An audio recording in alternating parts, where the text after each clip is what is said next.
Harika ji, please start. Om Shri Ganeshaya Namaha. Om Shri Gurubhyo Namaha. Pahi Gajanana Dinavana. Pahi Gajanana Dinavana. Sindhuravadana Shrita Janapalana. Sindhuravadana Shrita Janapalana. Pahi Gajanana Dinavana. Ambikatanaya Amaradhishwara. Ambikatanaya Amaradhishwara. Aganita Gunagana Anandadayaka. Aganita Gunagana Anandadayaka. Pahi Gajanana Dinavana.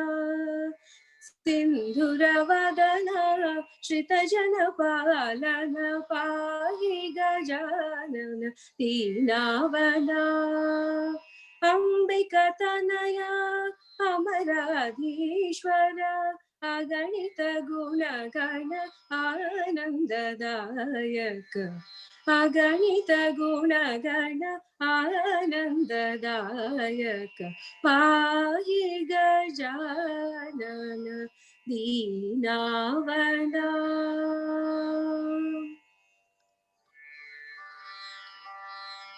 Shitalacharanam Komalcharanam. Shitalacharanam Komalcharanam.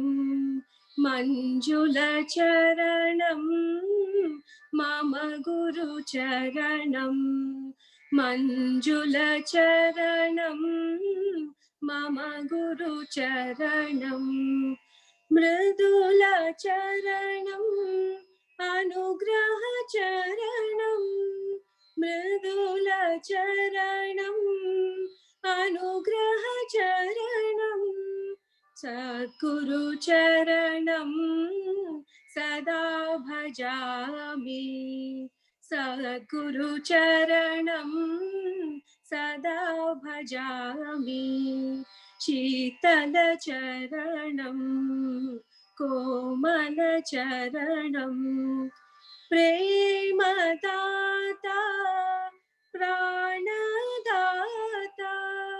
Premadata Pranadata. Pranadata Sadguru Data. Pranadata Sadguru Data. Sadguru Charanam Sada Bhajami. Sadguru Charanam Sada Bhajami. Shitalacharanam Komalcharanam. Manjulacharanam Mama Guru Charanam. Mridulacharanam Anugrahacharanam. Sadguru Charanam Sada Bhajami. Shitalacharanam Komalcharanam. Premadata Pranadata. Pranadata Sadguru Data. Sadguru Charanam Sada Bhajami. Sadguru Charanam Sada Bhajami. Shitalacharanam Komalcharanam.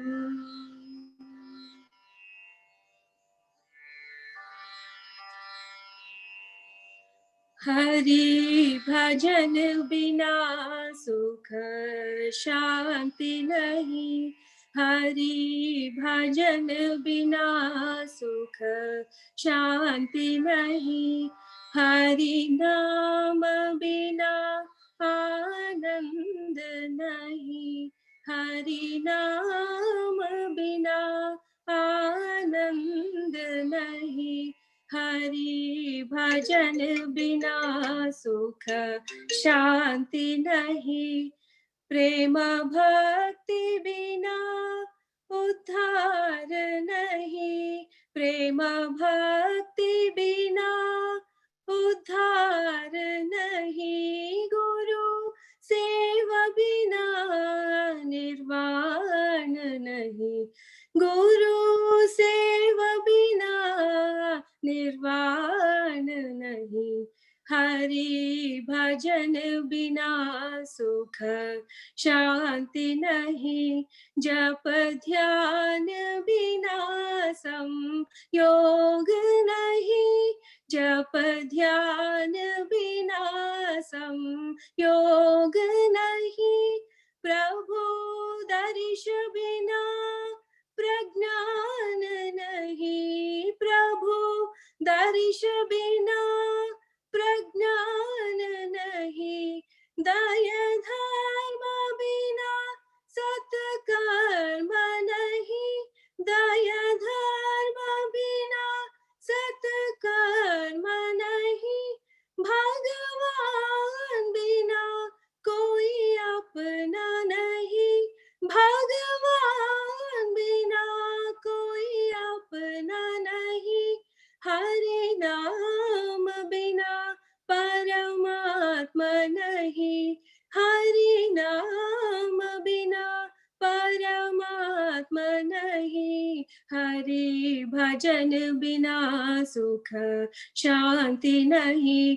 Hari नाम बिना आनंद नहीं, हरि भजन बिना सुख शांति नहीं, प्रेम भक्ति बिना उद्धार नहीं, प्रेम भक्ति बिना उद्धार नहीं, गुरु सेवा बिना निर्वाण नहीं, हरि भजन बिना सुख शांति नहीं, जप ध्यान बिना संयोग नहीं, प्रभु दर्श बिना प्रज्ञान नहीं, दया धर्म बिना सत्कर्म नहीं, भगवान बिना कोई अपना नहीं, हरि नाम बिना परमात्मा नहीं,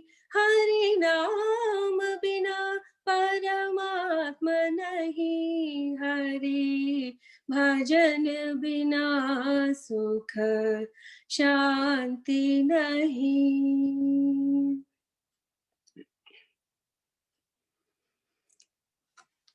राम सुमिर मन, राम सुमिर मन, राम सुमिर मन, राम सुमिर मन, राम सुमिर मन, राम सुमिर मन राम,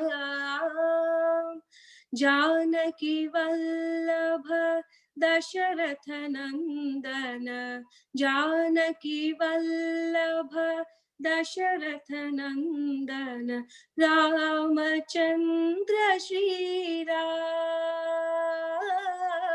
रामचंद्र श्री राम, भज मन सीताराम राम, भज मन सीताराम, भज मन सीताराम राम, भज मन सीताराम, भज मन राधे श्याम श्याम, भज मन राधे श्याम, भज मन राधे श्याम श्याम, भज मन राधे श्याम, भज मन सीताराम राम, भज मन सीताराम, भज मन सीताराम राम, भज मन सीताराम, राम सुमिर मन, राम सुमिर मन, राम सुमिर मन राम, जानकी वल्लभ दशरथ नंदन, जानकी वल्लभ दशरथ नंदन, रामचंद्र श्री राम, रामचंद्र श्री राम। भज मन सीताराम राम, भज मन सीताराम, भज मन राधे श्याम श्याम, भज मन राधे श्याम, भज मन सीताराम राम, भज मन सीताराम, भज मन सीताराम राम, भज मन सीताराम, भज मन राधे श्याम श्याम, भज मन राधे श्याम, भज मन सीताराम राम, भज मन सीताराम। राम सुमिर मन, राम सुमिर मन। वनमाली वासुदेव जगन्मोहन राधा रमण, वनमाली वासुदेव जगन्मोहन राधा रमण, जगन्मोहन राधा रमण, जगन्मोहन राधा रमण, जगन्मोहन राधा रमण, जगन्मोहन राधा रमण।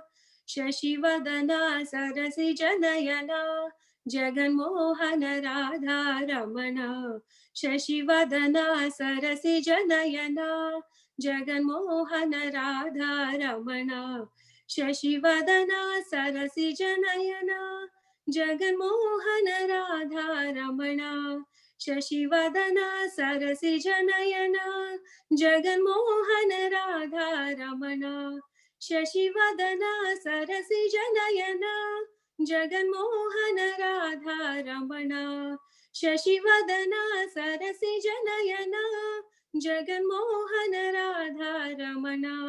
वनमाली वासुदेव जगन्मोहन राधा रमण, जगन्मोहन राधा रमण, जगन्मोहन राधा रमण, शशिवदना सरसिजनयना जगन्मोहन राधा रमण, शशिवदना सरसिजनयना जगन्मोहन राधा रमण, शशिवदना सर जगन्मोहन राधा रमण, शशिवदना सरसिजनयना जगन्मोहन राधा रमण, राधा रमण राधा रमण, राधा रमण राधा रमण, राधा रमण राधा रमण, राधा रमण राधा रमण, राधा रमण राधा रमण, राधा रमण राधा रमण, राधा रमण राधा रमण, राधा रमण राधा रमण,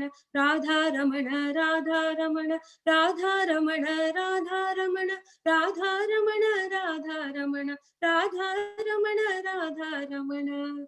वनमाली वासुदेव जगन्मोहन राधा रमण। अच्युतं केशवं कृष्ण दामोदरम्, अच्युतं केशवं कृष्ण दामोदरम्, रामनारायणं जानकी वल्लभं, रामनारायणं जानकी वल्लभं। नाम जपते चलो काम करते चलो, नाम जपते चलो काम करते चलो, हर समय कृष्ण का ध्यान करते चलो, हर समय कृष्ण का ध्यान करते चलो। अच्युतं केशवं कृष्ण दामोदरं, रामनारायणं जानकी वल्लभम्।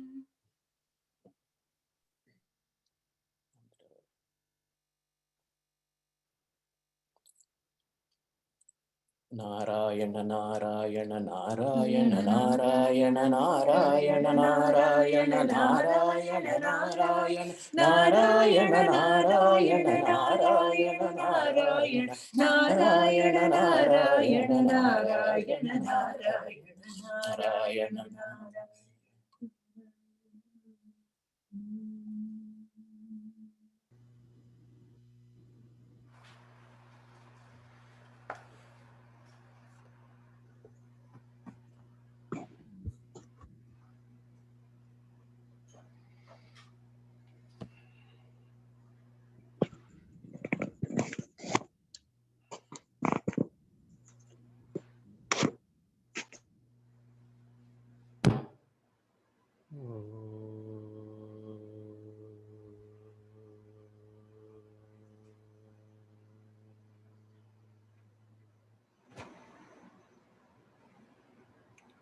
ओम श्री गणेशाय नमः।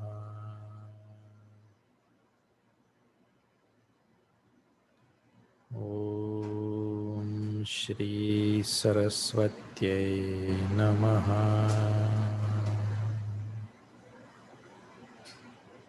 ओम श्री गुरुदेवाय नमः। ओम सहना भवतु सहनौ भुनक्तु सह वीर्यं करवावहै तेजस्विनावधीतमस्तु मा विद्विषावहै। ओम शांति शांति शांति।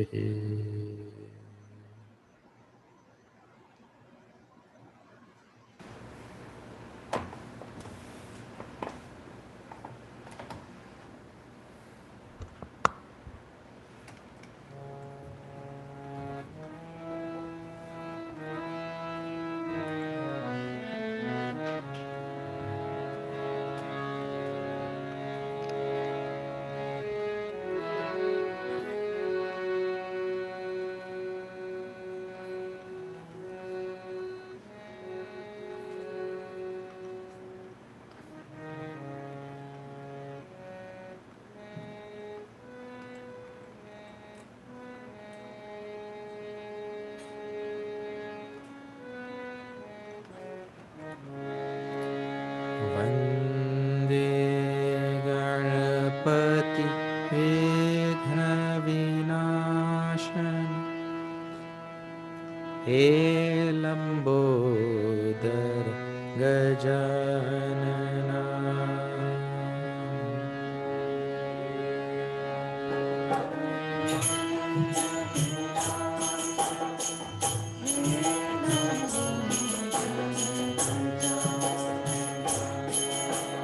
वन्दे गणपति विघ्नविनाशनं हे लम्बोदर गजानना।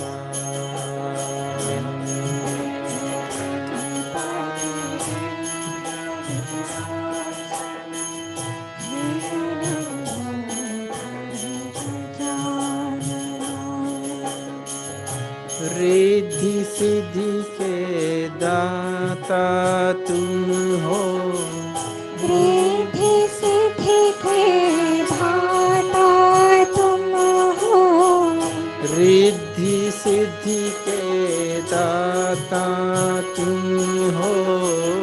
रिद्धि सिद्धि के दाता तुम हो। हे शशि शेखर नंदना, हे शशि शेखर नंदना, हे शशि शेखर नंदना।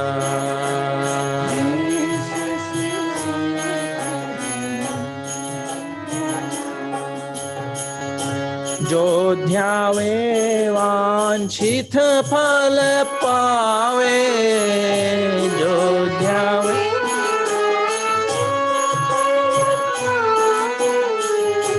जो ध्यावे वांछित फल पावे, जो ध्यावे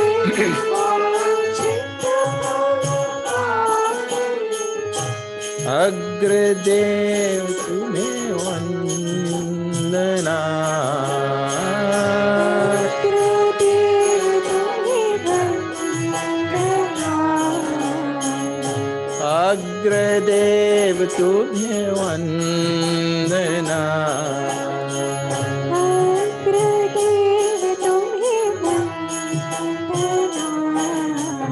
वंदे गणपति विघ्न विनाश, हे लंबोदर गजानना,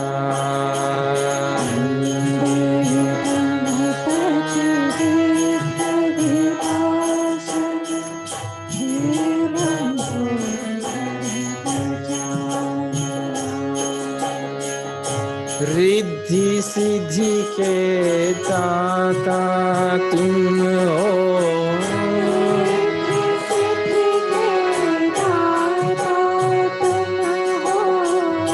हे शशि शेखर नंदना,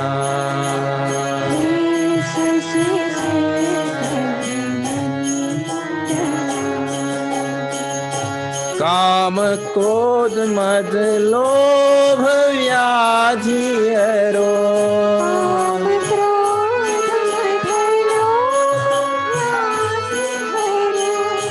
काम क्रोध मद लोभ व्याधि हरो, काम क्रोध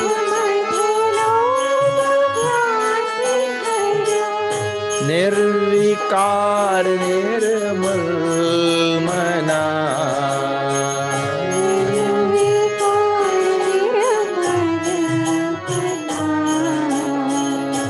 निर्विकार निर्मल मना,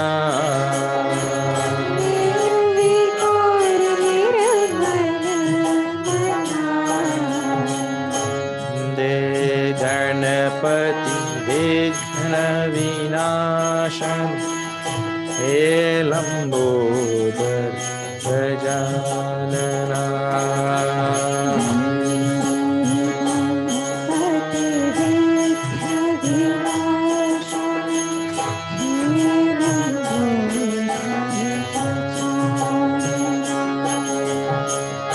रिद्धि सिद्धि के दाता तुम हो,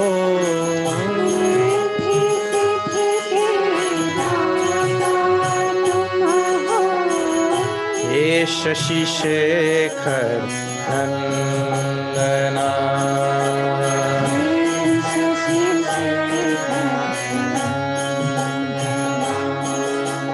जय जय गणपति गजानना, जय लंबोदर गजानना, जय जय गणपति गजानना, जय लंबोदर गजानना, जय जय गणपति गजानना,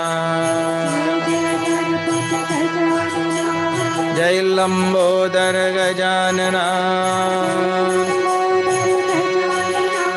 जय जय गणपति गजानना, जय लंबोदर गजानना, जय जय गणपति गजानना, जय Lambodar Gajanana,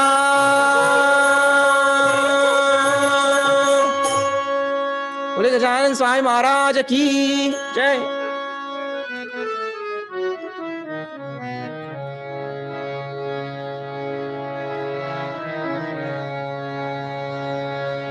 Narayan Hari Narayan,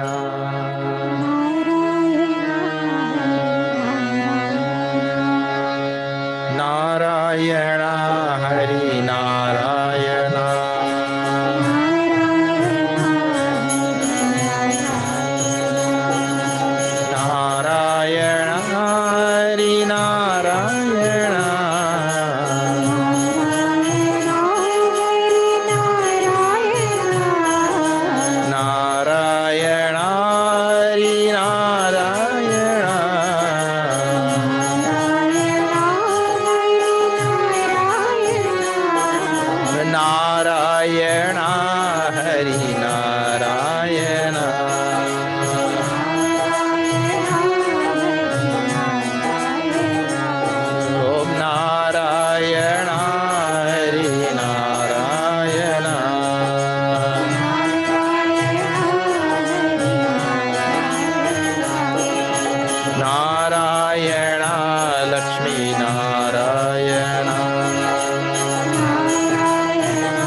Lakshmi Narayana.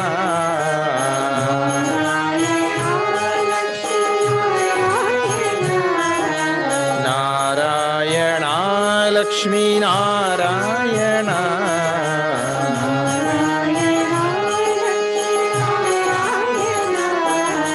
Narayana Lakshmi Narayana.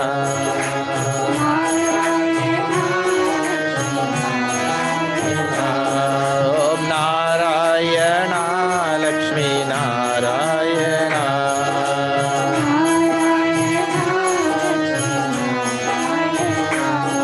Om Narayana Shriman Narayana.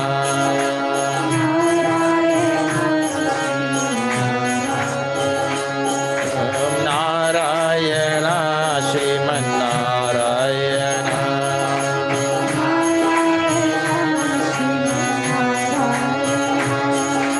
Narayana Shriman Narayana.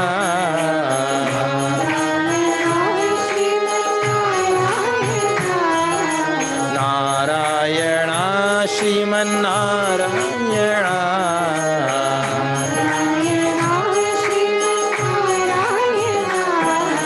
Narayana Shriman Narayana.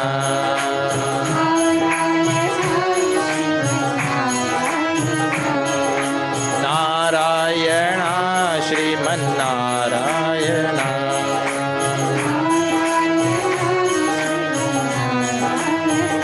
Hari Narayana. Lakshmi Narayana. Shriman Narayana. Shriman Narayana. Vaikuntha Bhagavan Narayana ki. Okay.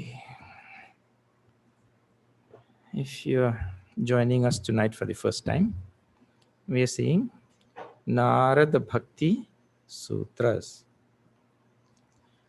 a very ancient text which has come down to us with little aphorisms on bhakti. And on the first day, I had started out by telling, really speaking, the demands of bhakti and the demands of jnana marga, bhakti marg, jnana marg, they're same. You don't think that you can get off easily. No, I don't study all this difficult Vedanta and all. All the qualities that are required to be developed in Jnana Marg, same qualities are required to be developed in this Bhakti Marg. Because only a pure mind can reflect that consciousness. So if I don't remove all the impurities and develop all the great gunas and all, don't remove all those impurities from my mind, then what it will reflect? So very pure mind is required. So now in this section, which we are supposed to see from today, Naradaji asks a very nice question. And Naradaji himself answers this very nice question. And that is very good for us. So now we'll see what is this question and what is his answer. First of all, see question. Question is very important thing. Yeah? Prashna is very important. If we don't get the prashna correct, then the uttar will go to waste. See now. Kastarati kastarati mayam. Kastarati kastarati mayam. Yas sangam tyajati. Yas sangam tyajati. Yo mahanubhavam sevate. Yo mahanubhavam sevate. Nirmamo bhavati. Nirmamo bhavati. This is Sutra number 46. If you're looking, if you're still flipping your book, but it's there on the screen. Or you'll never flip any book. So it says, Kastarati kastarati mayam. Who crosses over? Who crosses over? What? Maya. Two times he asked. Huh? Well, that means this is a very important thing. Who is the one who crosses over? This Maya. And what is this Maya? And why we have to cross over also? You see? In Bhakti Marg, Maya is Bhagavad Shakti, the power of Bhagwan. Everything in the world is endowed with some power or the next, isn't it? Yeah. These glasses. Well, when you cannot see the letters properly, then you put on these glasses. Now you can't see there, you can only see here. But the glasses have some power in it, built in it, by which it serves its purpose, correct or not? Only the glasses could do that. Glasses cannot tell time. And the watch cannot make the letters bigger. Each thing has its own built-in capacity to do something. Well, that capacity and that thing, that built-in capacity in the thing, is little bit differentiated from the thing, isn't it? Capacity has nothing to do with what do you call these? What do you call these? Arms or whatever, right? And frame and all such things. The capacity is a very subtle thing. That capacity in the thing, inherent capacity. And like, for example, this is plastic, but watch has nothing to do with plastic, really. The concept of a watch telling time is really not dependent on plastic. It can be metal or something else. You see? So you have to think about the inherent capacity of a thing. All things have some inherent capacity. They do something. But this is the thing about worldly objects. They are limited in their capacity. They're limited to do, like this watch can only tell time. Bechara cannot compute, not a calculator. And it cannot magnify letters. It can, sometimes they do one function. There's an inherent capacity to do one function or two. Nowadays, they're increasing that. And so the world is making, people who can increase that can make a lot of money. That is why your cell phone is so expensive. Cell phone can do so many things. Once the capacity can be increased, like a CEO is paid more because he manages a whole corporation. His capacity is greater. So like that, everything in the world has some 1, 2, 3 functions. It can do things, right? Like that. But nothing in the world can do infinite things. Infinite capacity is not there in anything. Infinite capacity is only there in Bhagwan. That is the idea. That infinite capacity, power, samarthyam, whatever is there in Bhagwan, that is called as Maya. That thing is named as Maya. So now, why, if there is infinite capacity of Bhagwan, why you have to cross over? In Maya? Now see the thing, eh? The infinite capacity of Bhagwan is also, or included in that, is Bhagwan manifesting as this infinite world. Means this world has no end. It goes infinitely in every direction, right? So the manifestation of this infinite world, and an infinite world that is characterized by the pairs of opposites called Dvandva, right? That will come up just now also. Right. Also, is included in that power of the Lord to manifest this infinite universe is to manifest infinite jivas, all part and parcel of that Lord only. Infinite jivas, right? So then this jiva, who is fraction of Bhagwan only, Ishwar Amsa Jiva Avinashi, Chetan Amal Sahaj Sukharashi Jiva.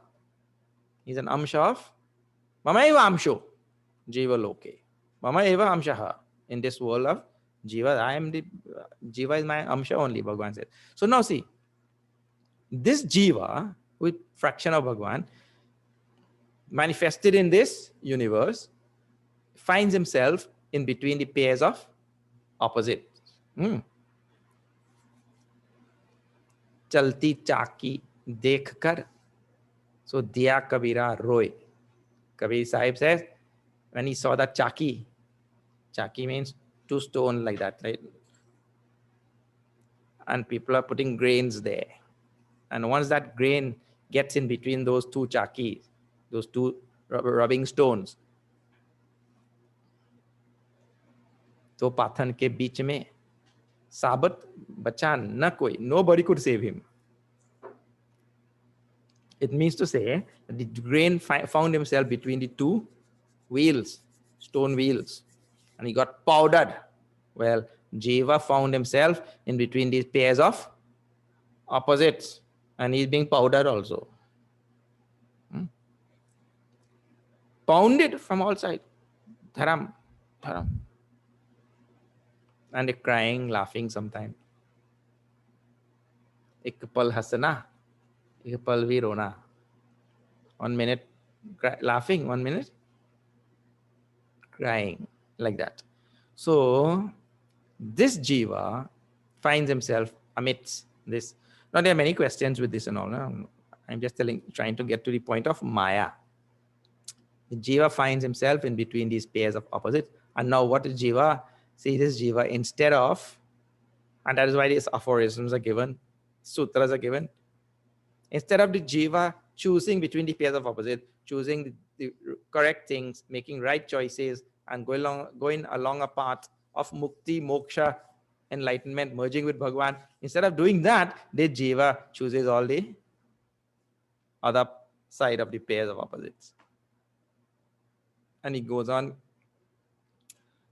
taking birth in this sansara again and again. And what is the problem with birth? Well, birth is synonymous with dukkha. And this is finally the problem. What is that? Dukkha.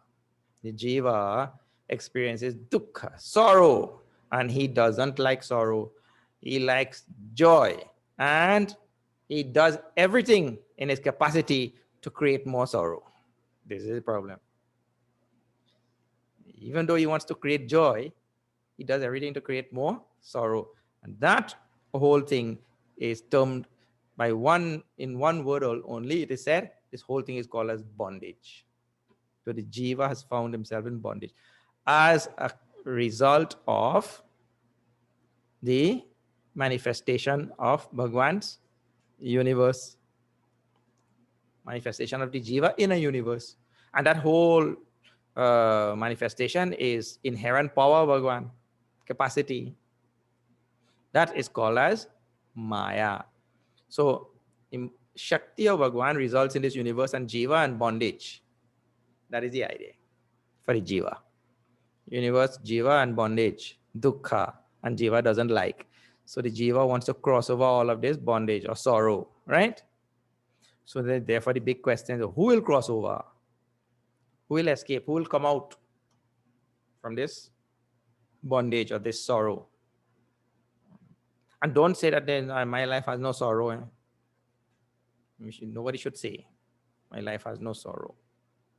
Yes, so everything we do in life is more the eschewing or the relinquishing or the evading of sorrow rather than the pursuit of happiness. We do pursue happiness also, but most of the things we do is actually evading sorrow only, trying to prevent a sorrow. That is the idea. So who will come out of this? That is the question. Huh? Now the answer is also given several sutras. First one, he himself answers. Yaha sangam tyajati. The one who is able to give up attachment. To what? Sense objects. This was dealt with already. We saw that. No? Sense objects. So how we give up attachment to sense objects? Please think a little bit. Reflection is required. Now see, if this is Bhakti Marg, right? In Bhakti Marg, what is advised? What is advised is, I see my Bhagwan existing in all things, isn't it? I see my Prabhu existing in all things, and therefore that object which is there is a manifestation of my Prabhu Shri Ram. Okay. When I look at the object, what I do that time, I have to love the Ram in the object rather than the object. That is the idea. When I love the object for the object's sake, then I get myself in bondage, you see. This is in Bhakti Marg.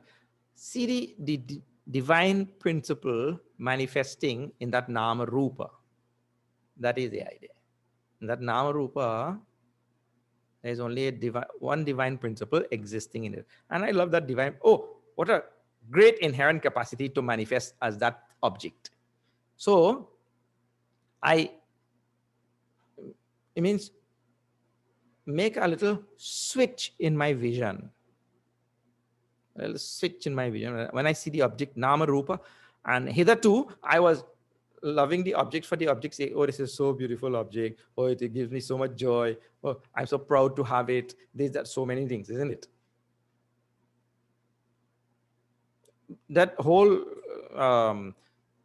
arrangement between oneself and the object or relationship, that is devoid of God, devoid of the Lord himself, you see. So just now, all that is there, take that relationship to one step further. What is that? This object, Nama Rupa, which is in front of me, is only manifestation of my Prabhu. So this is one thing. Second thing is, this Sangam is attachment to objects comes because we are convinced that the object possesses happiness and the source of the happiness is the object. That is a wrong conviction. That is an absolutely wrong conviction. Objects cannot possess happiness. If objects could possess happiness, you will be just as happy with this yellow watch as I am happy with this yellow watch. But when you see a yellow watch, you think, what an ugly watch. You don't want to watch that watch. And that is why something you will think very ugly and it doesn't give you any joy. But the other person, he gets such nice joy from that thing. Really, if the object had the joy, it should give everybody joy equally. Like fire has heat. It will burn anybody who comes in contact with it. You see? The objects are not like that. What is happening is that I myself am superimposing the joy on the object and then I run after the object. The human being is the most puerile being on the earth. Human being. No animal will do this. He superimposes happiness on that object and then kills people to get that object. Amazing thing. It's just pure superimposition. Eh? So, the second way to get rid of this attachment, see, first two objects. First is to see, it is only Bhagwan there, is there, in that thing, nothing else. Second way is to see, I am attached to that object because I am thinking that object is giving happiness. That cannot be. I am the source of happiness. My very nature is Chitananda. This is the idea. So Sangam Tyajati. How to give up attachment like this. Yo Mahanubhavam Sevate. These two we have seen already. He who serves a great master, who serves the great ones. Let me see what Puja Gurudev. Who serves the great masters? Who serves the great masters? So, when Gurudev had to explain these type of things, he used to tell, literally, you don't sit there and the master is sitting and you go on pressing his feet. Or master is walking into a train and you grab his feet. He'll fall on the tracks. Serving means what? Serving also means physical seva, that is one thing. But serving, how it is understood by our Puja Gurudev, understood by our Swami Tapovanji Maharaj, serving means we stand for what they stand. That is the idea. They stand for the promulgation and propagation and dissemination of Vedanta. So we serve like that. Serve the masters like that. Important thing. Yo Mahanubhavam Sevate. So now, question will come before we continue. Who crosses over Maya? Who crosses over this ocean of samsara and bondage and all that? Is it the one who has all of these qualities which are going to be described now? Or is it just one? Well, one is sufficient. Thank God. We say all? Shh, too much. Any one is enough. Why? Your table has how many legs? Your table at home has 4 legs. If you hold one leg and you pull, all the other 3 will come, isn't it? See this tripod, this camera is standing on the tripod, 3 legs. So if you hold any one of those legs and you pull, the whole thing will move. Like that, we do one of them well. So the first one, Sangam Tyajati. Suppose we practice well. We detach from all things well. Detachment will end where? Detach from this body also. Isn't it? Then what will happen? I'll reach my goal. Mahanubhavam say, see, we serve the master in every conceivable way. Again, I'll reach my goal. One is enough, everything will happen. Now see next one, Nirmamo. Nirmamo nirahankaraha sashantim adhigacchati. See now, these all things which are taught in Bhagavad Gita only. Sangam tyajati. Then Mahanubhavam sevate. Guru upasana. Acharyopasanam shaucham. All these are given now. Gita only. But this Narada Bhakti Sutra, especially in this section, you will see so many of the words lifted from Bhagavad Gita also. So then what? It means that the sadhana, which is given in Bhakti Marg, sadhana which is given in Jnana Marg, because Acharyopasanam comes in Jnana section of Gita, like that. You see? Chapter 13. So, Mahanubhavam sevate. Now nirmamo bhavati. Throughout the Bhagavad Gita, Bhagavan teaches this. So whether it is a Bhakti Marga or Jnana Marga, I told on the first day itself. Right? That ego has to be gotten rid of. The ego has to be gotten rid of. And just different approaches are there. Getting rid of the ego. So nirmamaha. It is the ego which says, this is mine, this is mine, this is mine, isn't it? Then you give a little bit of thought. This is mine. How something can become mine? It is not possible for anything to become mine. Either we have to choose, in this matter, we have to choose one of two things. Either everything is mine or nothing is mine. There is no middle ground. So mine means only a wrong feeling. That is all. Nothing else. And how it appears? Well, it's a very mysterious thing. Just like this universe, how it appears. Mysterious thing. When you're dreaming, you never know when your dream started. In a dream, some tiger is chasing you. You never know when that started. If you knew, you could have go and said, oh, I know this started just now. It started just now. Better I go back there and let it not start. But you could never know when anything started in a dream. Suddenly you find yourself with the dream. What? You hit the ground running. You find yourself in a dream, things going on. There is no concept of when it started. Well, here also, how did something became mine and all, it is very mysterious thing. But you have to think a little bit now. Let us do some little bit of thinking. Okay. Just suppose I say this is mine. I told you it is a feeling first of all, right? I have a feeling this is mine. Second thing I told, that feeling is wrong. It mysteriously appeared. The feeling mysteriously appeared that this is mine. And if we look into the justifications for its appearance, we'll realize we really don't know, of course, when it appeared, at what time. There's no designation of time. Let us put some more factors into the whole example, and then you will see. I went there and I worked for 1 day, and that man gave me $50. Okay. Then I took the $50 and I went there to the store.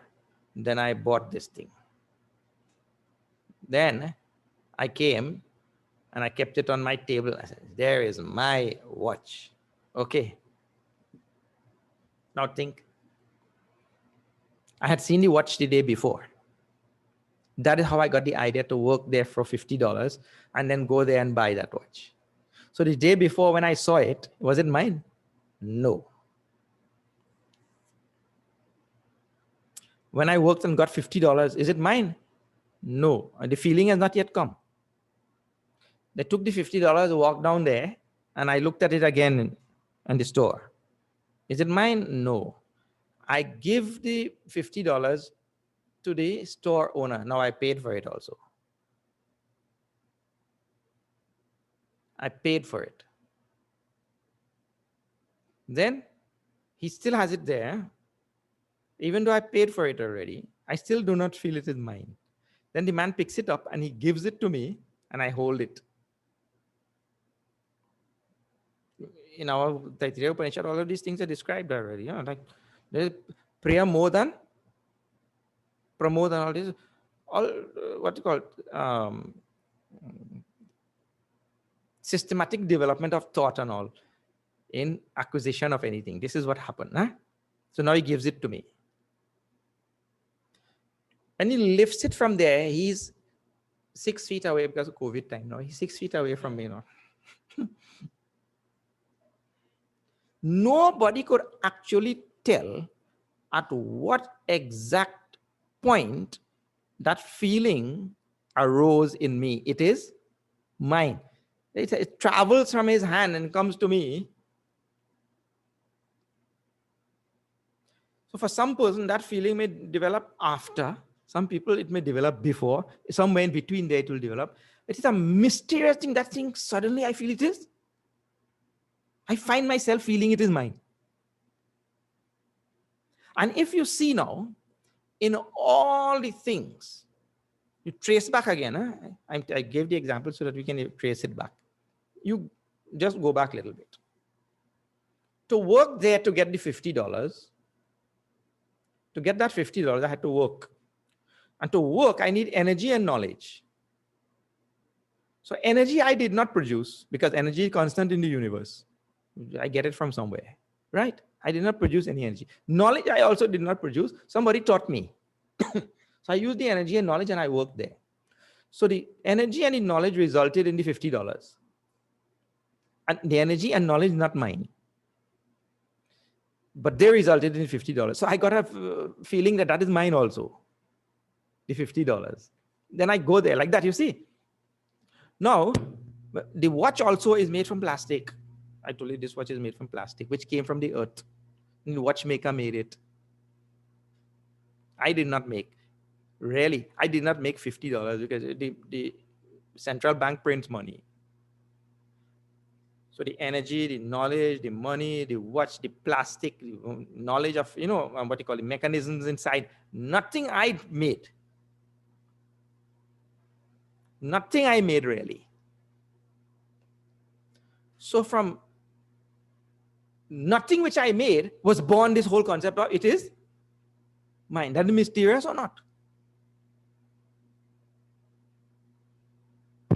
So the first thing is that when it arises, when it becomes mine, I don't know. And how it becomes mine, I also don't know because nothing which went into manifesting it, I did not contribute. But still, I have this strong feeling of mine. What a wonderful thing.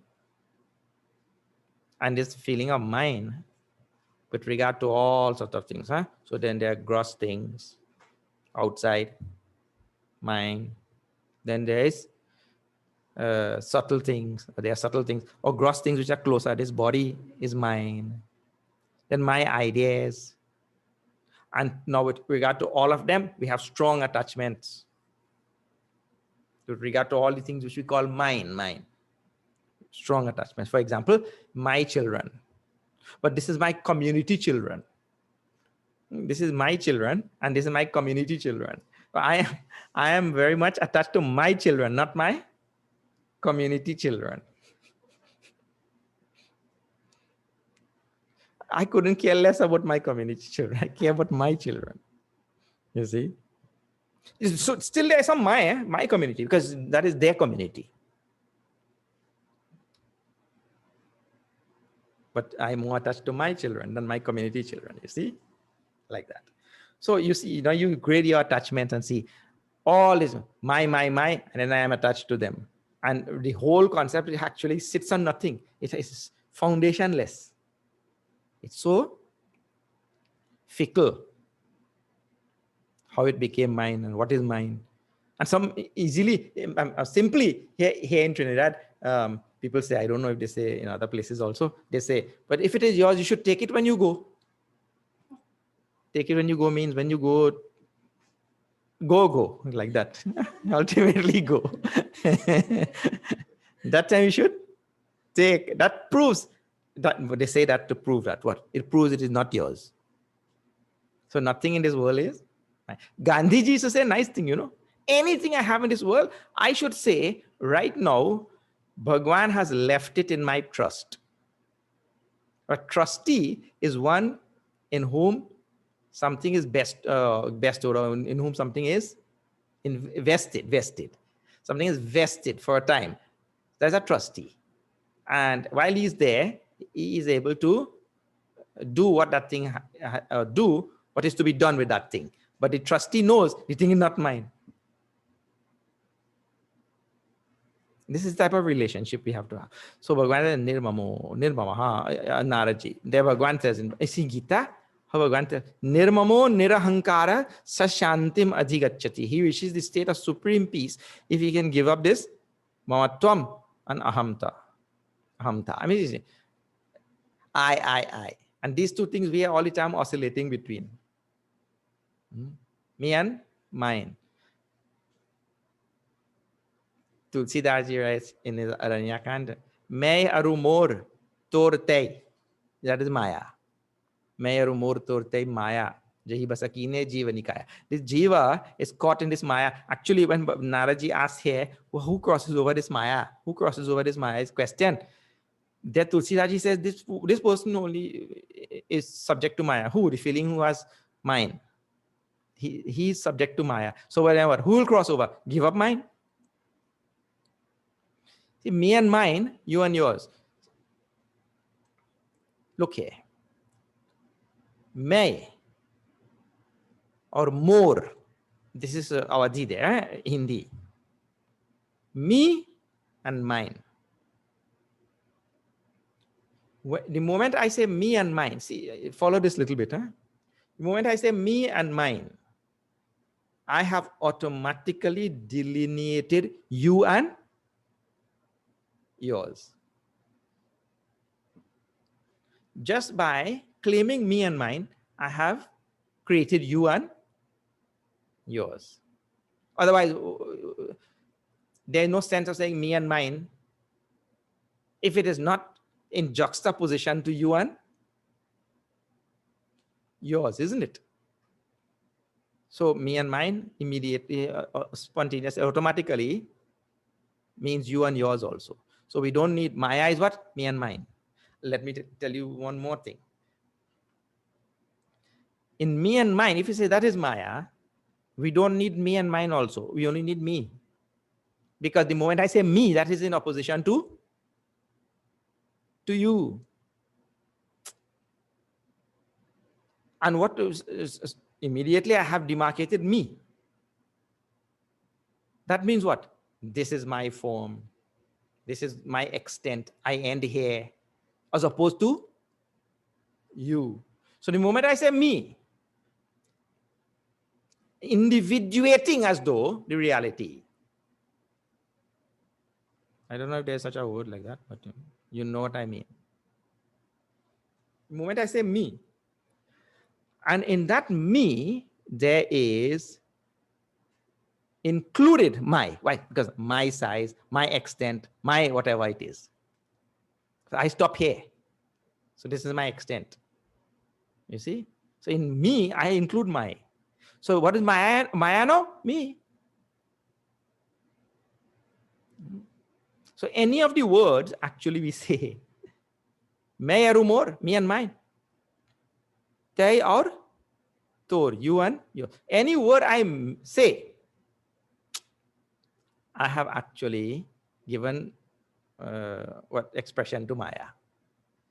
That is the idea. So the one who give up, see nirmamaha. If I give up mamatvam, or nirahankar, I give up angahankar. I give up the feeling of you or yours. Anyone I give up, I can give up Maya. Where you, yours, what? See, there's only one reality was manifested as everything. Okay, no, there's a very deep philosophical discussion, but it's better continue. Now, Naraji doesn't stop. He's telling, so all of these things are given for us to practice. What is that? See, I keep telling, our Hinduism and our scriptures and everything is wonderful because, look here, if you go to the shoe store and there is only one type of shoe, who will like? You go to pizza shop and there's only one option. You go to ice cream shop, there's only one option. There's vanilla. Who wants this vanilla? Let them take it vanilla. Nobody wants vanilla. So when you go there, you want it. That ice cream should be from, and you like to walk also. Can I taste that one? And they give that little wooden thing and you go on. And by the time you finish, you taste all your belly full, you go home. Actually, that happened to us. Yes, now we had gone to Sao Paulo and it took us to this one huge fruit market, a nice place. And if people are so kind and generous and so loving and everything, hey, come, try it, taste this. Isn't it cut a fruit and they give you a slice? And there were so many fruits and so good. And that whole huge, by the time I got there, I was totally fulfilled. I didn't have to buy anything. But our trainee posse, they bought everything after being filled. This is very good. Anyway, so the idea which we are trying to portray or tell is this thing. As long as I just do only one single thing of the sutras, I will be fine. We don't have to do all. Naraji gives all of them one after the next, and we just choose one and follow nicely because it's a buffet style, laid out nicely, buffet style for all of us. That's why I'm telling you, Hinduism is so nice, and nobody likes one thing in the store. We like a variety. So this variety buffet style is given. Now he continues. You walk down the line. Now line number 47. See that.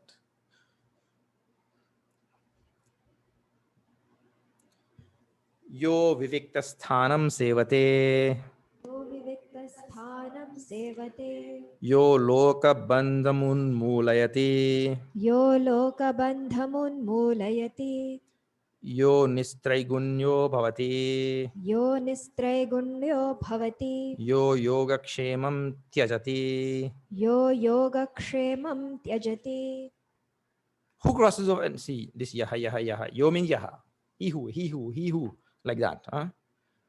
He who, see the yo is coming every time. Who vivikta sthanam sevate.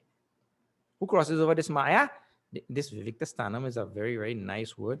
It's a favorite word of Bhagavan Sri Krishna. Favorite idea. Favorite spiritual precept. of Bhagwan. Why? Because really speaking, this is a very, very important aspect of spiritual evolution and development. Please pay attention to this word. What is it? Vivikta sthanam sevate. The mark of a evolved devotee, the mark of a evolved sadhaka is he enjoys being alone. He enjoys being alone. Aloneness. And people used to come to visit our Puja Gurudev. He says, oh, you came? Okay. And then they say, okay, Gurudev, I'm going now. Oh, you're going? Oh, better. You came, good. Going? Better. Because Mahatmas enjoy being alone. So Bhagavan uses it 4 times in Bhagavad Gita. 4 different, 4 words indicating this very simple thing. He says at one place in the 6th chapter, Ekaki. Ekaki means to be alone by oneself. And then in that same verse, he uses another word for that, Rahasi. Rahasi stitha. Rahasi stitha means this Rahasi word is actually even more instructive. What is that? Rahasi means to have some secret, private relationship with Bhagwan alone. In terms of bhakti, it will be like that. Rahasi means secret or private. Means I take this time to be with myself. And don't go on telling, yeah. I'm going to meditate. Today I will experience samadhi. You go and tell other people. And then you enter the room and you close the door. And everybody's standing outside the door waiting to see what will emerge when you come out. The Rahasi word is like that. I go silently, secretly, privately, like that. Rahasi. Ekaki. Vivikta desha sevitvam. Vivikta sevi lagvashi. Vivikta deshi lagvashi. All some phrases come everywhere. So this Vivikta word comes in Bhagavad Gita 2 times, and then 2 other words which talk about the same thing. So Narada says, Yo Vivikta sthanam sevate. This is from Gita. Vivikta sevi sevate. Who likes and enjoys repairing in solitude, resorting to solitude. That person, he'll cross over the samsara. Actually, in a practical way, Gandhiji used to say this thing. I remember reading in his autobiography. He says, anybody who has any bad habit in this world, you get up in the morning at 4 or 5 o'clock and you take a walk a few miles and come back. He said that silent morning walk will make you face yourself. The silent morning walk will make us face ourselves. We'll come face to face with our own self because you've just gotten up and thought of oneself will be with us. And take a walk, a long walk. He used to do this. When we come face to face with ourselves, that time it is easy to relinquish undesirable traits and characteristics and all of that, you see. So it is a practical thing to do.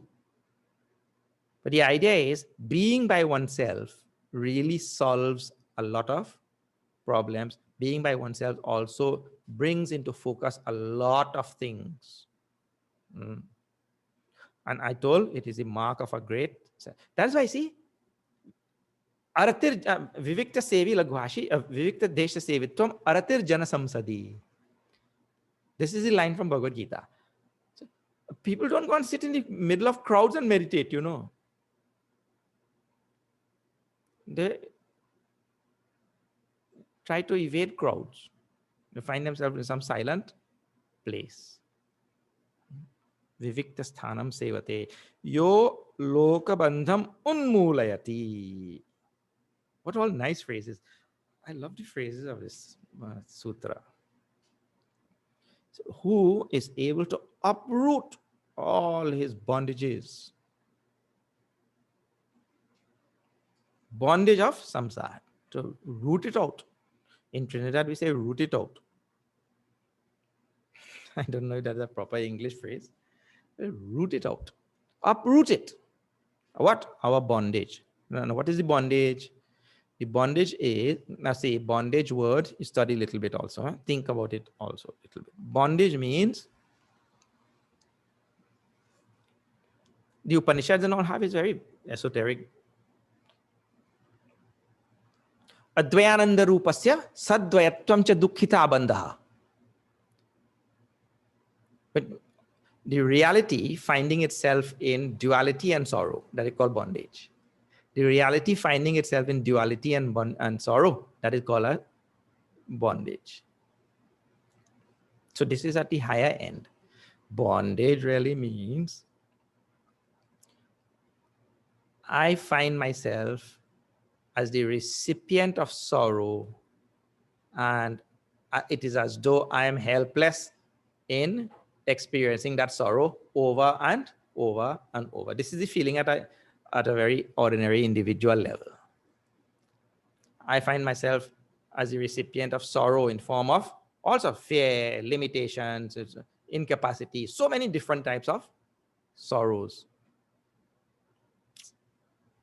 And disappointment, unfulfilled desires, so many things. I find myself being the recipient of all of this. And then I don't know how I found myself and how it came to that, why there's that, nothing I know. Helpless. This is called as bondage. This is the same thing, but in ordinary language. So, who is able to uproot this whole bondage, take it out from the root? How?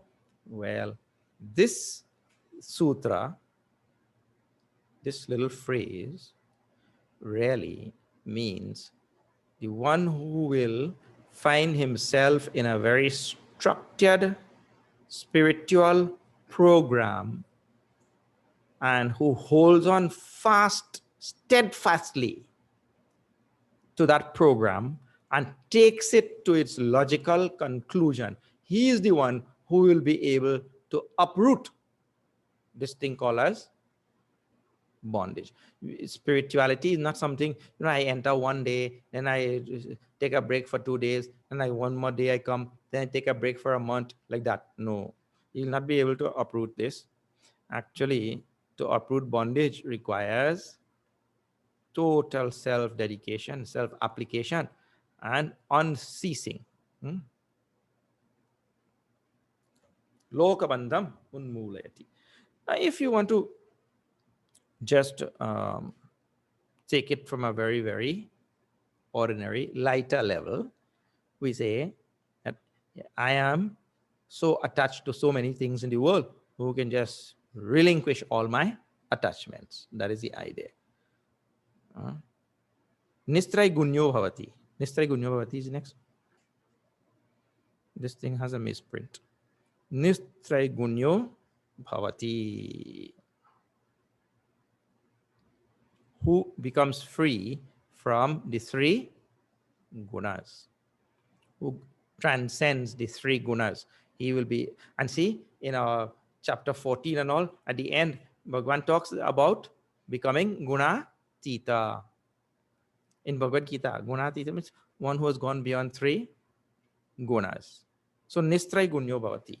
Sattva, rajas, and tamas. See, we say that one should become more and more sattvic. But in the same Bhagavad Gita, sattva also binds. Sattva also leads to bondage. So in our spiritual path, we are not trying to leave the two gunas and become sattvic only. We are trying to use sattva also to go beyond sattva. Please remember this. All gunas bind. Second thing is, all gunas bind mean one guna cannot exist without the two other gunas. So if I am very sattvic, some rajas and some tamas also is there. Gunas don't exist solely. There is no such thing. So if when we say nistray gunyo bhavati, means to say our Karika describes very nicely. We have to move from tamas to rajas to sattva, and then from sattva we have to go beyond all gunas. That is the idea. No leapfrogging and all that. You take from tamas, zoop, we've gone over to sattva, and you skip out rajas. Go in order, like that. So the idea is to become nistraigunya means to go beyond to become gunatita. These two words are synonyms. Huh? Gunatita, one has transcended the gunas, to go beyond the gunas. This is the process. Now, I mean, this is the path. How we do it, always people ask, yes, this is nice and all, but if you have to tell how to do this thing, well, we start making wise choices. First of all, you make a wise choice. Second thing is, not only you make a wise choice, see, human beings like this, we know something which is correct thing, but we don't do that thing, isn't it? We know something is correct, but we don't do. Or we know something is not right, but we do. Like every night I'm hanging out in that pub or club or whatever thing. I'm hanging out there. Not proper thing. I should not be going there. So I make a wise choice. What I should be finding myself in satsang every night.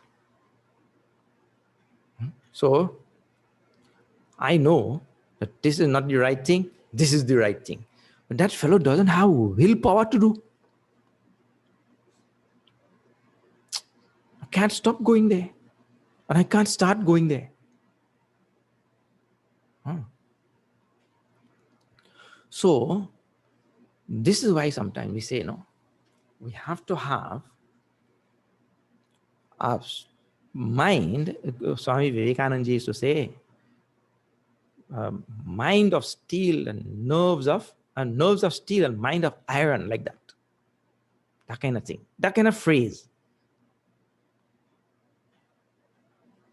I'll give you a good story of in our batch when we were students.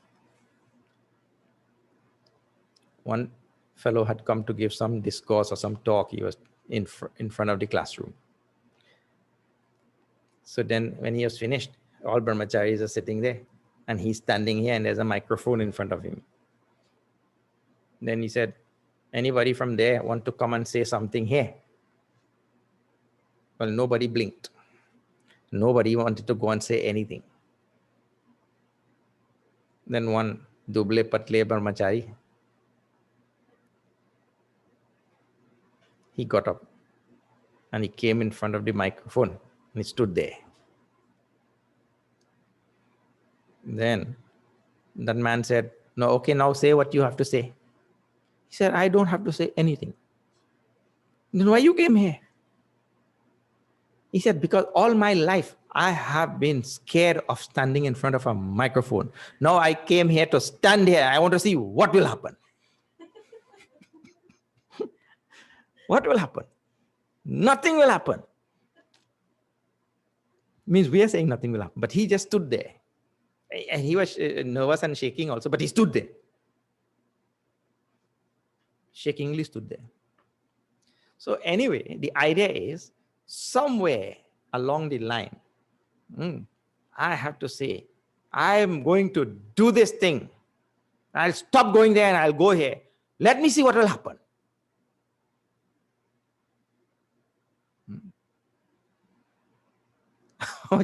I was visiting, not visiting, I was there for Yajna in Atlanta. And our Raghuji, he said, I'm going to stop this coffee. I said, yes, Raghuji, I'll stop with you also.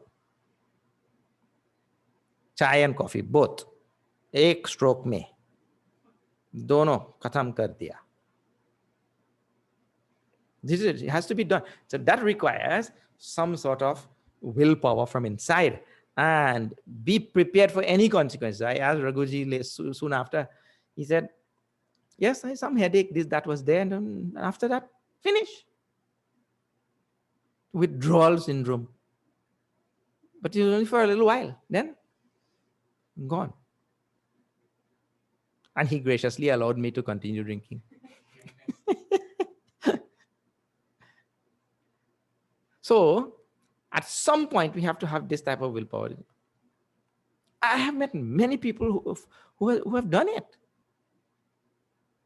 And it works. So making that right choice, very, very important thing. So I've been doing this tamasic thing. I will leave it. I will now go on to do some, to move to the next stage, some rajasic thing like that.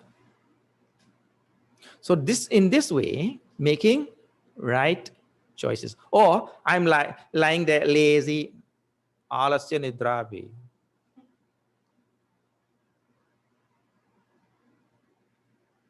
And then the mind is telling, should I get up?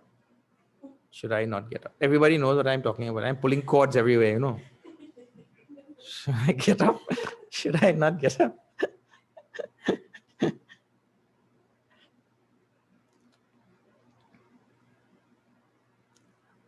So that from that tamas, yes, I'll get up. What will happen? Nothing will happen. This is rajas. You see? So we'll relinquish that tamas.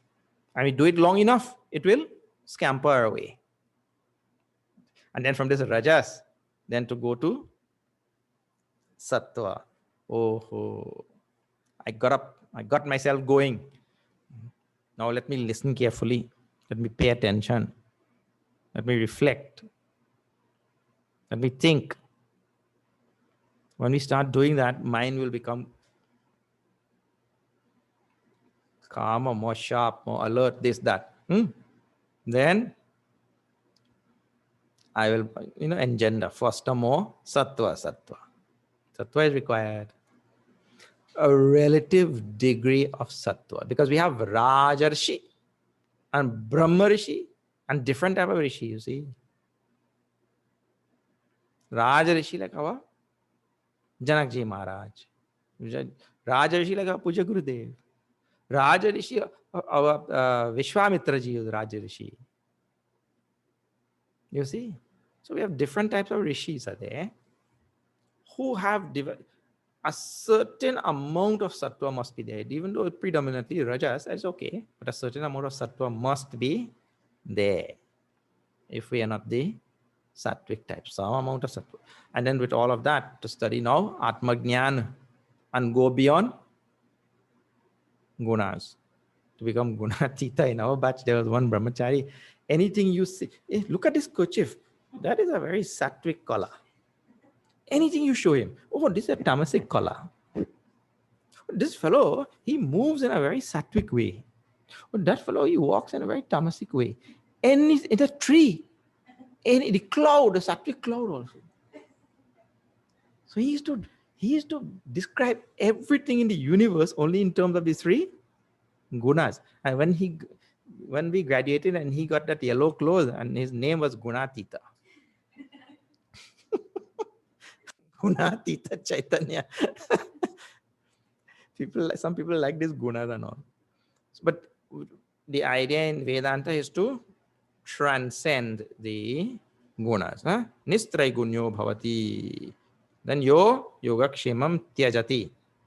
Why is yogakshema in our 9th chapter of Bhagavad Gita? Bhagavan talks about yogakshemam vahamyam ityati, right? That he says, for the person who surrenders to me, ananyas chintayanto maam yajana paripasite ityadi. Nice verses, very famous verses given there. In the end, he says, yoga kshemam vahamyaham. The one who really gives his mind and intellect to me, I take care of his yoga and kshema. All the things that have to be procured and all the things that have to be also protected. Procured and protected. So this is yoga kshema. So I have to get this. When I get it, then I have to protect, keep it, retain it like that. Yoga kshema. So Bhagavan says he'll take care of it. Huh? Means I should give up this from my mind. In other words, I have Shraddha in Bhagwan, I have love for the Lord, I have all concentration on Him, only reliance on Him. He is my insurance. Otherwise, we have reliance on insurance. He's everything to me. He'll take care. If I did not get it, He did not want me to have it. That is all. So, yoga kshemam tyajati. One who gives up this from his mind, he will cross over Maya. You know why such a simple thing is being brought in the midst of this very serious discussion on spiritual evolution? Because really speaking, this is what we spend our whole life doing. What? Yoga kshema. Our whole life. You see that now? I'm always in pursuit of something. And when I get the something, I'm there trying to protect it so that it doesn't go away. Whole life, every action is tied to yoga kshema. Why will do something? I'm in pursuit of something, therefore I do something. No? Yadyat karoti kinchit tattat kamasya cheshtitam. Whatever I'm doing, I have some desire behind because I'm in pursuit of that thing. Some desire, gross or subtle. You see? So I'm in pursuit. And then I have all the things which I've already acquired. Well, those I try to protect, including gross and subtle also. I have made my name as the best tennis player in south of the border. Well, wherever. I have made my name as the best tennis player. I have to protect that thing now. But protect my name. I have this image and this. I have already done such and such. That is why I keep telling, Are, Bhaiya, when you give such a nice introduction to the Swami, if the Swami doesn't live up to that, he's in trouble.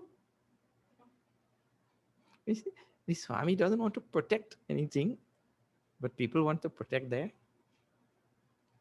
image and name and this, and people want to protect also, protect the color of my hair. Already I've gotten black hair, so I have to protect that. Kshema. Protect my youthful appearance. So why I'm giving all various type of examples for you to think,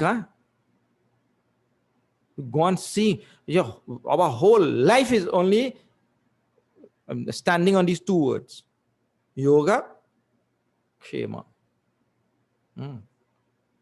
So one who is able to give up this thing, tyajati. He who gives up, he crosses over Maya. Okay. Now we shall stop.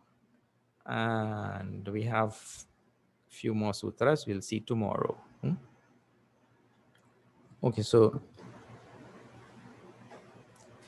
now Girish Ji will speak from Girish Ji from Alpharetta. CM Alpharetta will speak. And then we'll have question and answers. And then we'll have closing. Correct? Thank you, Swamiji. Thank you, Swamiji. Hari Om, everyone. So, first of all, heartfelt thanks to Swamiji for blessing us with this satsang and sharing the wisdom from Narada Bhakti Sutra. These teachings are invaluable, ageless and timeless.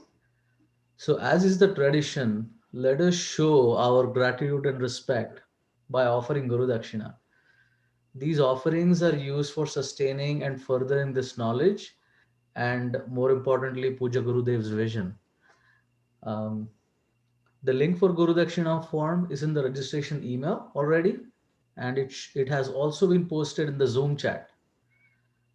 And Swamiji, I can't wait to visit CMTD again and enjoy some doubles and your special Trini chai. Anytime, please come. Thank you, Swamiji. Hari Om. All those who have not come to Chinmay Mission Trinidad and Tobago, please do plan as soon as your borders open and our borders open. take a flight and come down.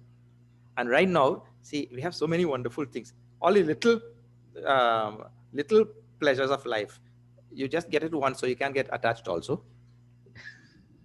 Right now, just outside here on a table, I have some coffee drying, coffee which we got from our own tree. We put it out in the sun and it dries there, and then we'll make coffee from the tree. So then we know what we are drinking. You see? So you have to come and try sometime. All these wonderful things are down here. So open invitation to all those who are listening. Please come on down. We'll be happy to have you at the ashram. Okay. All right. Now we will have question answers. If Hari Om. Yeah, Hari Om. Hari Om Swamiji, Krishnamurti here. We have 5 questions. Oh, wow. So I will read the first question. This is from Raghuji. Yes. What are the differences between Advaita, Visishtadvaita, and Dvaita in Bhakti? In Bhakti,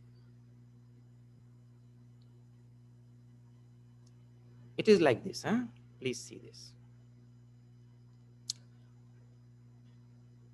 In Advaita tradition, the Shankara tradition, Bhakti is described as one thing.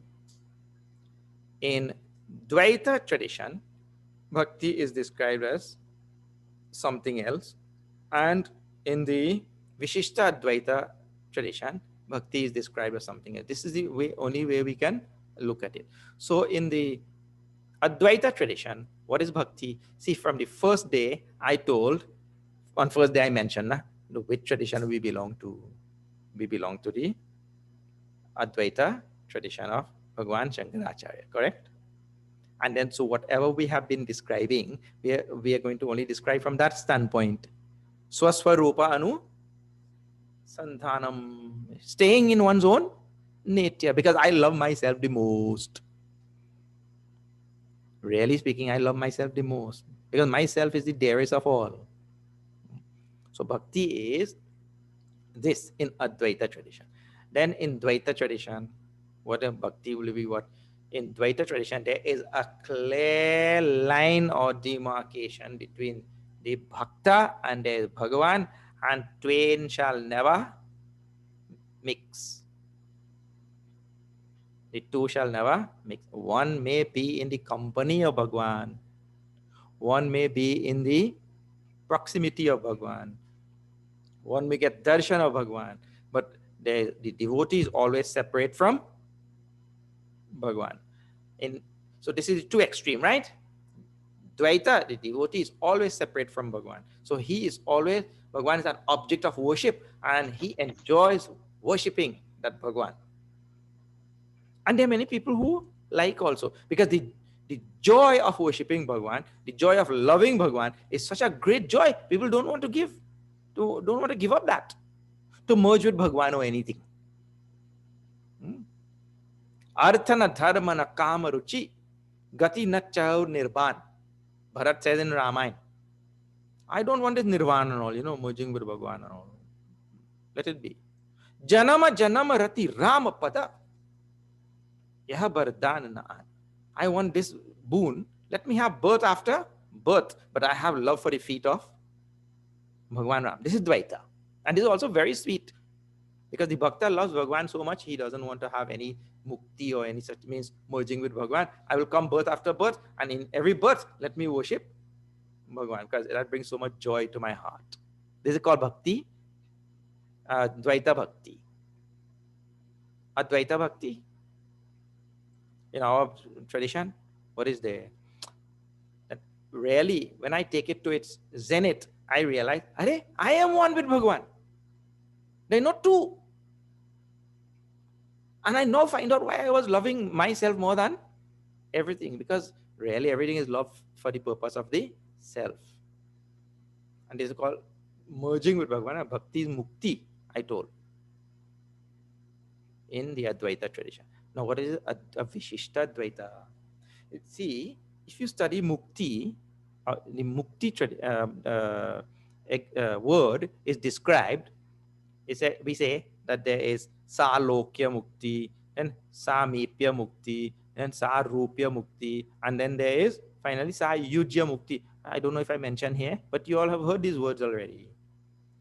So in between Dvaita and Advaita is this Vishishta Advaita, and there what the bhakti is that I also, if it is Dvaita, I mean close to Bhagwan, I can get Bhagwan darshan and all that.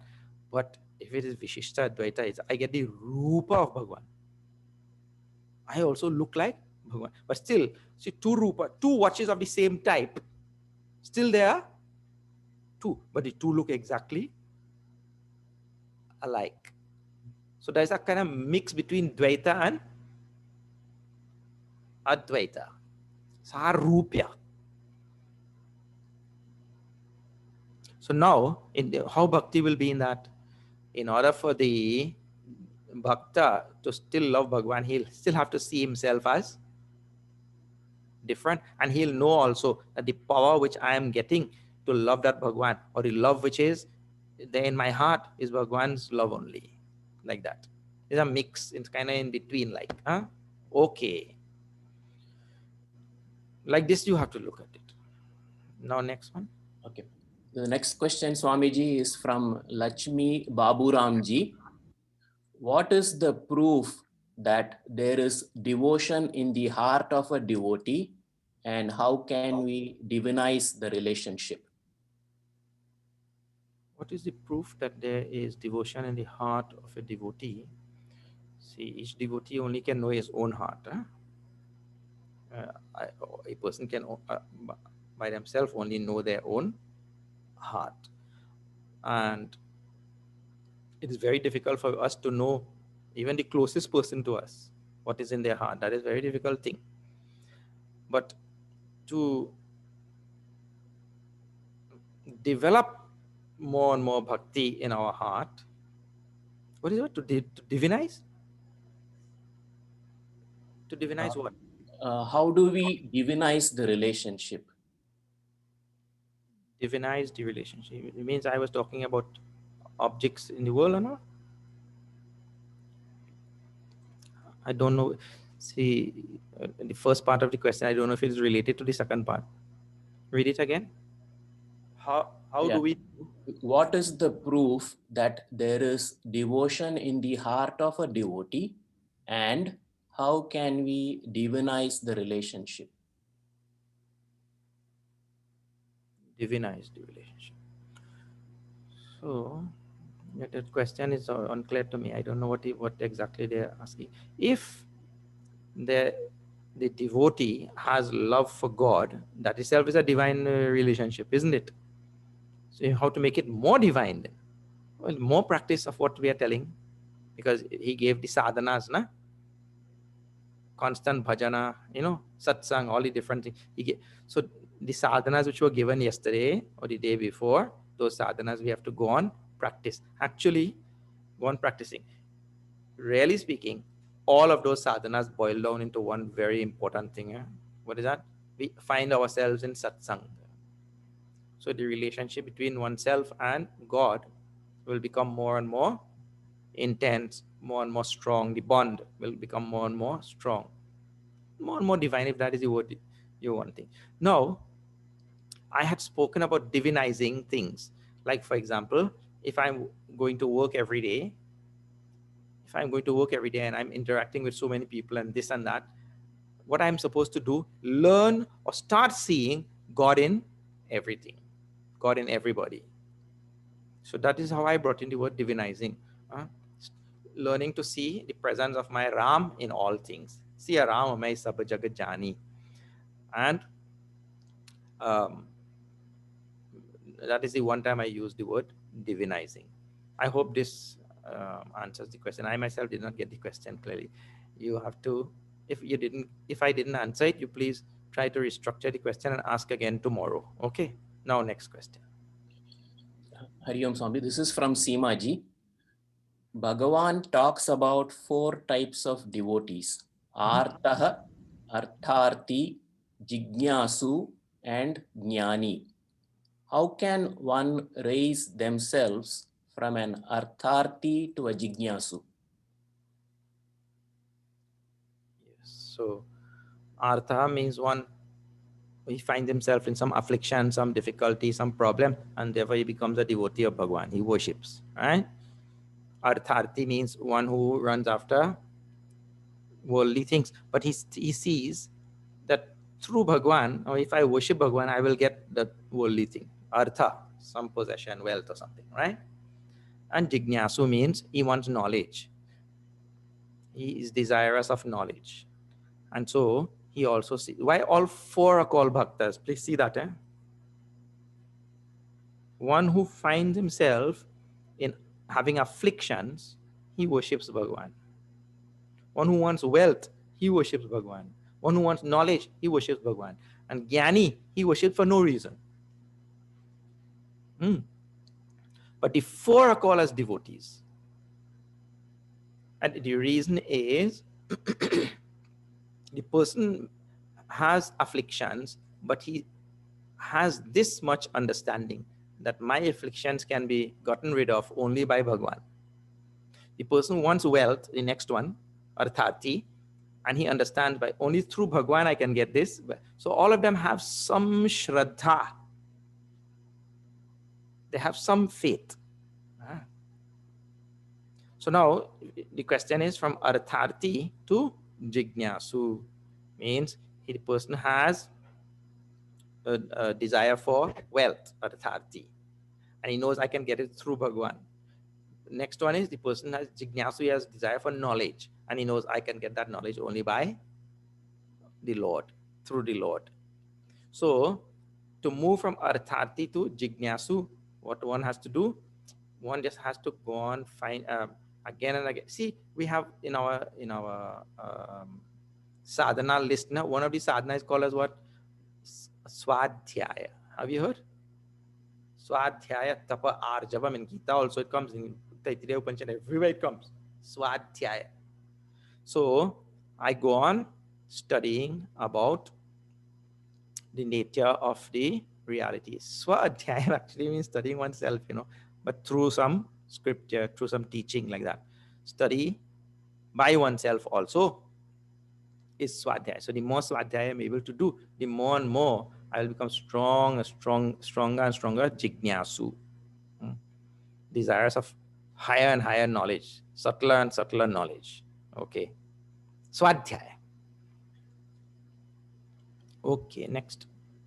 Should we ask these questions tomorrow, Swamiji? Is it okay to ask one more question? Yeah, go ahead. Ask. So this is from Darshanji. If we see Bhagavan in everything, does it not create more attachment to everything? How does it help to detach from objects? Does it not create more attachment to everything? This is the confusion I have. Yes, so natural confusion will come like that. So today I made a statement. Please go back to that statement. I said either nothing is mine or everything is mine. But both the extremes are just as good. So if I see Bhagwan in everything, then I will not be attached to any particular thing, because this thing has Bhagwan's presence as much as this thing, isn't it? So if both have Bhagwan's presence equally, then why there'll be no rationale for being attached to anyone, isn't it? He's just as much present in this as he is present in that. So no rationale will be there for being attached to any particular thing. But it has to be taken to the extreme. What happens is we only see Bhagwan in certain things. That is the problem. And certain other things we don't see Bhagwan and all. That has to be taken all the way to the end. So in Bhakti Marg, that is what is prescribed. What? Everything is pervaded by my Prabhu. When I look at that thing, I see my Ram in all things. That's why Tulsidaji is saying, Siya Ram mein sab jagat jani. I see Ram in everything. And in Gyan Marg, the other is what? Everything is relinquished. So in Bhakti Marg, everything is embraced because it's pervaded by my Ram. In Gyan Marg, everything is relinquished. Sab maya hai. It's all. Rajvam bhujangama iva pratibhasitam vai. It's like a snake on a rope. It's of no consequence. But both the states are equally good. Both the understanding are equally good. No mid understanding, halfway. So there's no problem if we see Ram in everything. There's going to be no problem if I see Ram in everything. There's going to be a problem if I see Ram only in certain things. All right. Okay. That's 5 is over or still more? I will send the questions on email, Swamiji. There are 2 more that have come. Okay. We can deal with them tomorrow. Yeah. All right. Okay. Thank you, Krishnamurti ji. We'll see tomorrow.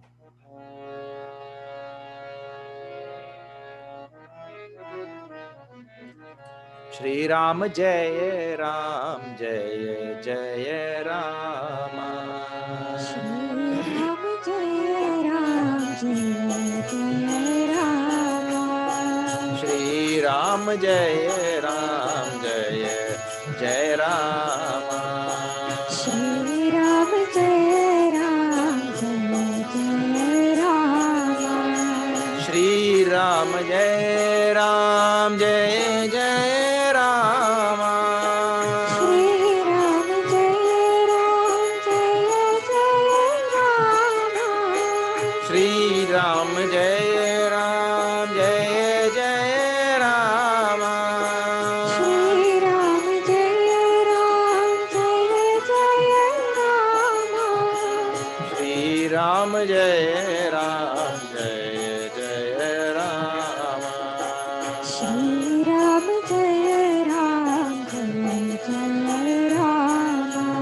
Jai Raghurama. Jai Raghurama. Dasharath Rama. Dasharath Rama. Om Purnamada Purnamidam Purnat Purnamudachyate Purnasya Purnamadaya Purnameva Vashishyate. Om Shanti Shanti Shanti. Hari Om Shri Guru Pyo Namaha. Hari Om.